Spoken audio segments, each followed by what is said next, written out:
Dear guests, football executives, UCFB students, dear friends, hello everyone and welcome. My name is Michael Anagnostou. I'm the UCFB program leader for International Football Business Program, and I will be the moderator for this session. We are really glad to have with us Mr. Joao Medeiros Cardoso, who is the sponsorship and commercial director of Liga Portugal, and he will talk to us about the commercial aspects of the Portuguese league.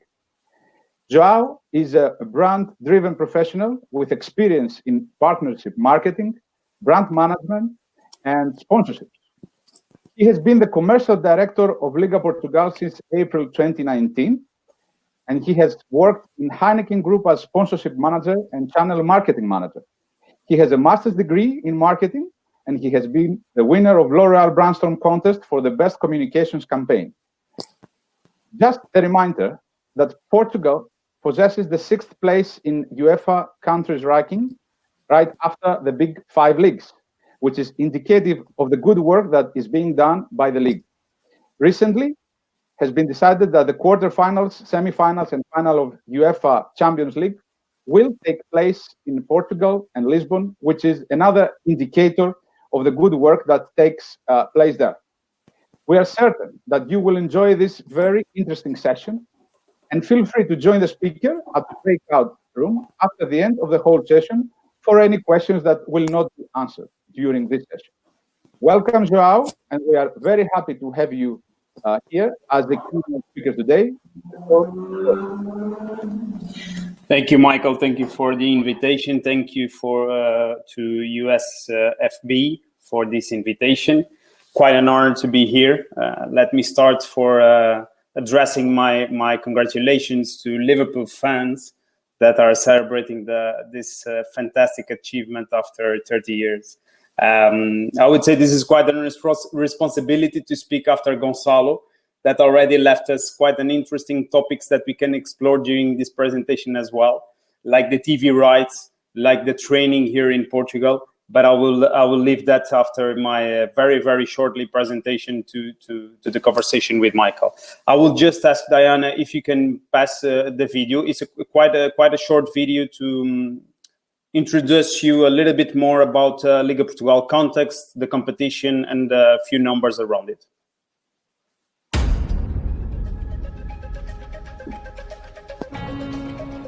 With its 41 years of history, Liga Portugal took on the mission of running Portuguese professional football competitions in 1995. This, of course, is a football-mad country, and football is the best-known business on the planet.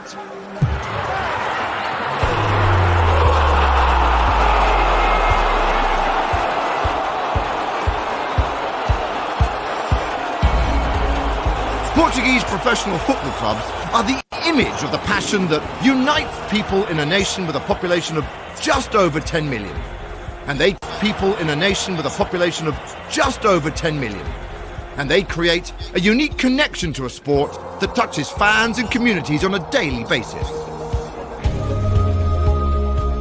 Professional football has a great impact on Portuguese society and generates social, cultural, and economic benefits. In the 2017-2018 season, Portuguese clubs accounted for around 2,000 jobs and 0.2% of national GDP, generating more than 680 million euros of turnover.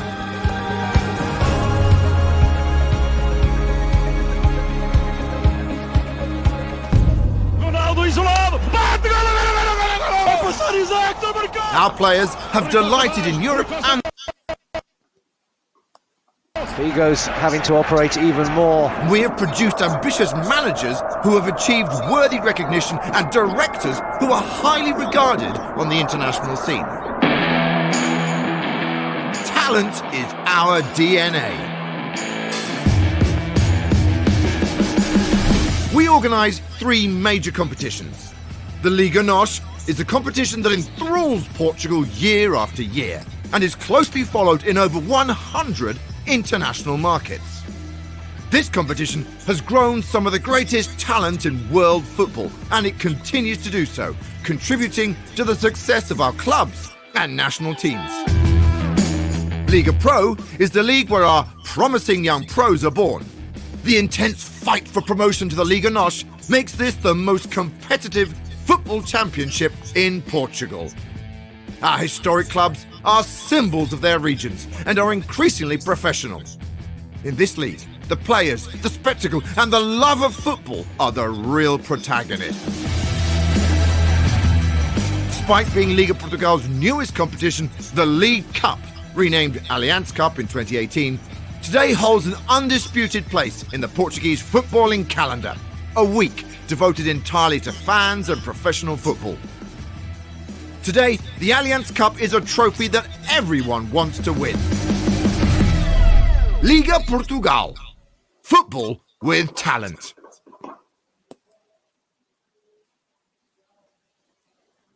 Thank you, Diana, for this quick video. As a marketing background, yes, of course, that I would start this presentation with a video to explain you a little bit better in detail what is our context in terms of regulation of competitions. Very quickly, I would just go through a couple of more slides. When we were talking about exporting players, and Gonçalo means that very, very well. We look into Portuguese competitions like an incubators of talent, starting from Liga Pro to Liga NOS, and afterwards to the main top leagues in Europe. As Michael said, we are the sixth most important league in terms of UEFA ranking, and we don't export players because we love to export. We export players because this is a way that the clubs can have financial resources. But of course, that wouldn't be possible if we didn't have a lot of talent here in Portugal, both on training, both in expertise, know-how, and so on. And the proof of that and examples of that are the fact that 16 out of the 20 players that were European champions under 2019 played in Liga Pro.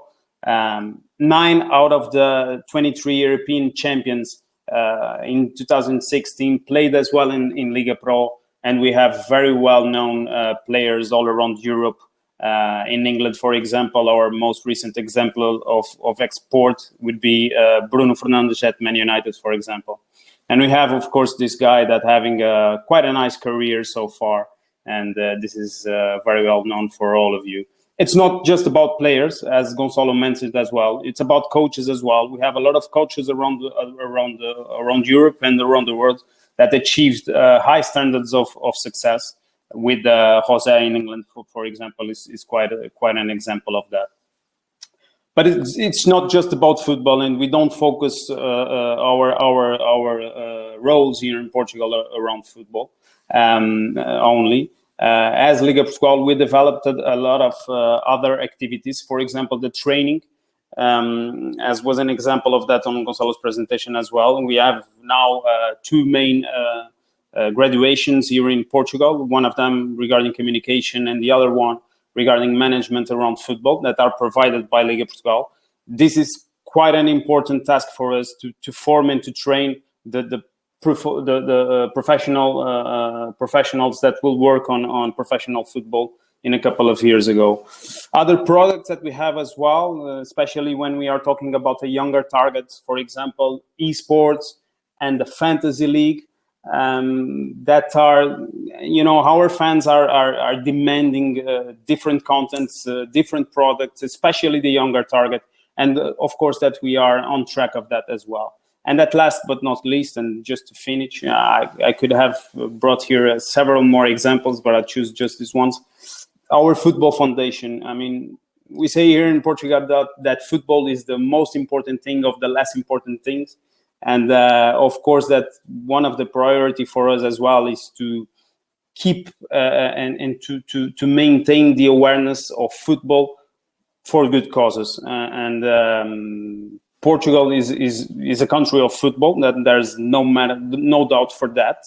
But we are trying to get some focus as well on good causes, and the social responsibility. It's one of our priorities as well.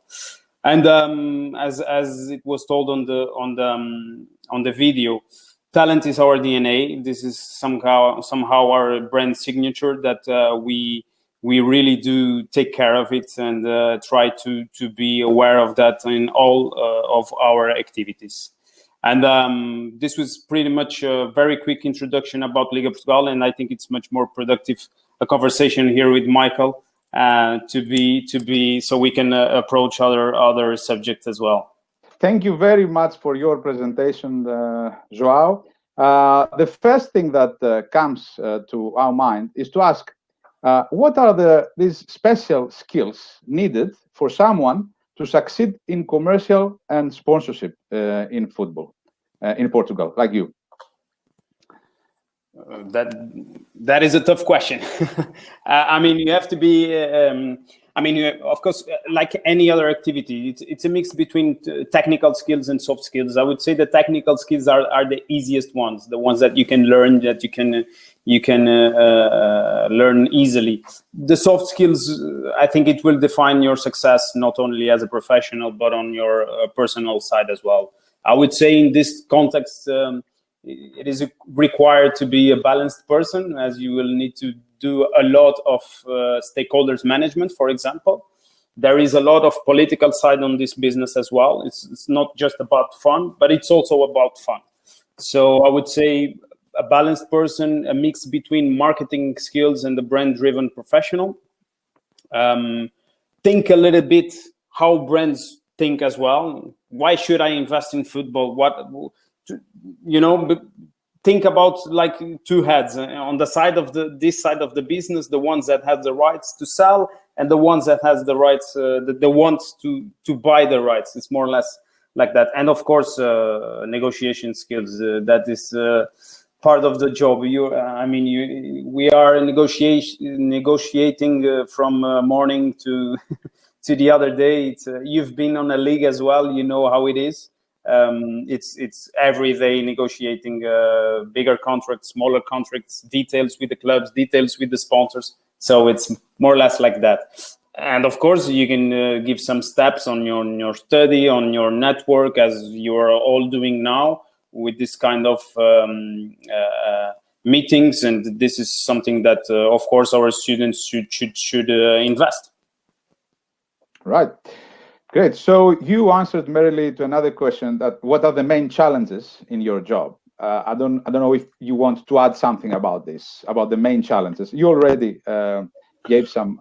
Well, it depends if we are talking about the pre-COVID situation or after the COVID situation, because it's a totally different world from it was before and it is right now. But yes, of course. One of the challenges is to have the right balance between this political side of the business and the fun side of the business, the brand side of the business, the interesting and sexy side of the business about our brand, our sponsors, activations, creating content, and so on. So I would say one of the biggest challenge is to maintain this balance between our activity. Of course, that with all this situation around the pandemic crisis, everything is a challenge. Everything is a challenge.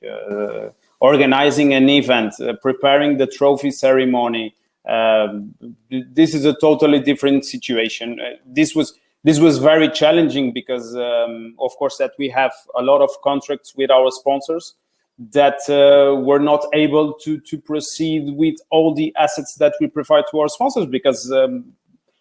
We were fortunate to resume our competitions, but nowadays we don't have any crowd in the stadium, for example. How you deal with that? That's quite challenging. It's been quite interesting these times on the league. Well, it's very hard for someone who hasn't worked in a league to understand that organizing the games is not a given fact. There are many challenges every day. Every day it's a crisis management. And as we used to say when I used to work in the league, that you have to think everything 16 or 18 times in your case before you take a decision. But talking about the market now, what are the trends and demands from sponsors and fans in Portugal? What are the new trends you believe? Well, it depends on the perspective. I would say that regarding the fans, and I think it's not different from Portugal than other countries. fans want a quality product. They want quality in the content, especially. And when we get to younger fans, they don't want the same content every week. They are looking into different content. There is an expectation among younger fans to see different things around the things that we do. It's not about the 90 minutes of the game. It should be much more than that. And regarding the sponsors, it's much more similar to that, but on the other perspective. It's like, I would say back 10 years ago, it was enough to sign the naming sponsor deal. You get the money and then it's done, because the main point about sponsors was about awareness, was about visibility. It's not just more about awareness and visibility. It's much more behind that. You need to be able to provide content to brands. You need to be able to provide organic content so our sponsors can reach our fans on an emotional basis. This is I would say the basic needs of a sponsor right now. It's not just more about visibility and awareness. It's much more behind that. So we need to be able to provide this to our sponsors, and you can do it. And in order to do it, you have to be, again, negotiating with our partners, negotiating with the broadcasters, and negotiating with the clubs in order to have the right assets to provide to our sponsors to do that. But I think that is the challenge. Is to give the step between awareness and visibility to creating content that our sponsor can use to our fans. And our fans must feel that they are part of the entertainment. They need to be part of that. Right. Excellent. We know that there is not a central broadcasting agreement in Portugal, and that's a big problem as far as I know. And but do you think that if there would be a central broadcasting agreement, would this make your life easier, and why? Well, it will make my life pretty much easier, but with other challenges. There is not a TV centralized model in Portugal. I mean, Gonçalo talked about that roughly after my presentation. We have TV rights contracts that were negotiated individually by the clubs. But of course, that is the next step. I mean, if you look into the top 5 leagues, everybody, and not only to the top 5 leagues. I mean, Portugal is one of the few leagues in Europe that doesn't have TV rights centralized. And of course, this is a big disadvantage regarding our other leagues. I mean, if you have centralized deals, you can create more value to the industry. There is no doubt about it. You can have a less gap between the major club and the smallest clubs. And and Gonçalo explained, we have top 3 clubs here in Portugal, and then you have lower or at least medium-sized clubs, and then you have small clubs. If you don't, if you are not able to reduce the gap between the top club and the clubs that are on the bottom, there's no other way to do it. I mean, the same 3 will win. They can change between them, but they will win for sure, because it's a totally different reality in terms of budget. So, of course, that if you have a centralized model, you can increase competition. It can become pretty much more interesting. You can control your product in an international perspective. Gonçalo mentioned that before, that the Portuguese league was not broadcasted abroad in an international perspective. It's not totally like that, but the fact is, and he is totally right, I cannot control the way that my product is being delivered abroad, like in China, for example, or in emergent markets as well. And of course, that if we have a centralized model here in Portugal, it will create a lot more of opportunities to work our content on a different way, not only on a financial perspective, but on a brand perspective as well, on an international perspective for our brands and for our clubs as well. I mean, because we have the resources, we have the talent, we have the players, we have the coaches. We are quite a recognized country of football. But of course, on an international perspective, we need to work our product on a different way. But if we don't control our product in terms of broadcasting, that is pretty much difficult or impossible, I would say. Alex, turn your sound on. Sorry, Joao. No problem. I think Michael will join us just in a second. So just for sake of continuity then, it's fascinating to hear then. It sounds like obviously you would be interested in having that sort of collective model for the Portuguese football market, potentially for broadcasting abroad. I mean, do you think there is scope then for? I mean, I understand from what you said about the limitations on control now, but do you think there is scope for really trying to export viewing of Portuguese football abroad? Just because, you know, from the status the players have given, the status of the coaches, do you see that as being a potential?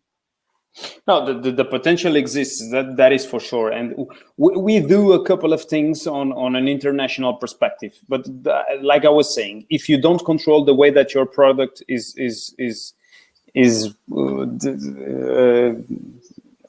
broadcasted on an international perspective, it's much more harder to do your job. I mean, the big step, and you see that on other leagues, La Liga and the Premier and so on. The big step that these leagues gave was then they started to work their product on an international perspective and getting much more resources and revenues from that deals. That is no doubt about it. The thing is that in Portugal we have a very different way of. We have some clubs that are that they don't represent the region; they represent the whole country. That makes things a little bit harder to negotiate a centralized deal than an individual deal. But of course, if we can manage to have, and it will happen for sure, the thing it's a matter of when it will happen, not if it will happen or not, because it's the only way to move forward as an industry.